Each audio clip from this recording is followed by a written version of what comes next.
Guys, it's Miss Pace again, and I just wanted to show you something about your classwork.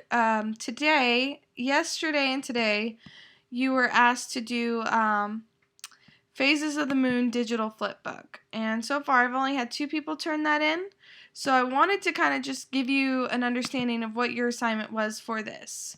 When you click on it, everybody has their own copy, so you can edit it, you can make edits to it, and so like you just drag the picture to the right place, okay?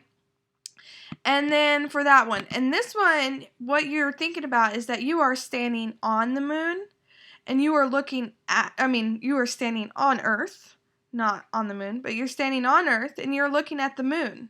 And if the moon was if you're looking at the moon right here, the moon would be completely dark. So you would know that that would be the new moon. And so you would move that location. If you're looking at the moon right here, the moon is completely lit up. So that would be your full moon. I just want to make sure you guys are understanding how to place the labels and where to place them. So you're acting as if you're standing on Earth and you're looking at the moon. And remember, the arrows are going this way. So you're seeing a slither of the moon right here.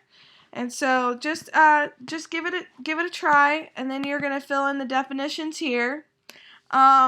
You should be able to find those definitions on Generation Genius when you watch the video and you did and you watch the video, and there's vocabulary here, and there's discussion questions here.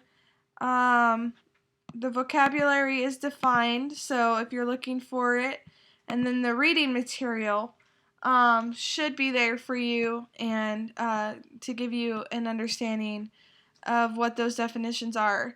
The other thing that you could do, last resort, is you can Google definitions and write them in. We just want to make sure that you're learning the material, okay? And so that is, and then here you're filling in the missing words, and you should have gained the understanding from that from the video and from the reading. And the good thing about this is it actually reads it to you. The moon does not make its own light, it only reflects it. Alright, so reach out to me if you need any help. Again, every day, you could just click on the link I'm on. Even if I didn't post an announcement, just click on the link, okay? If you need help. Alright, I'll see you guys in a little bit, hopefully.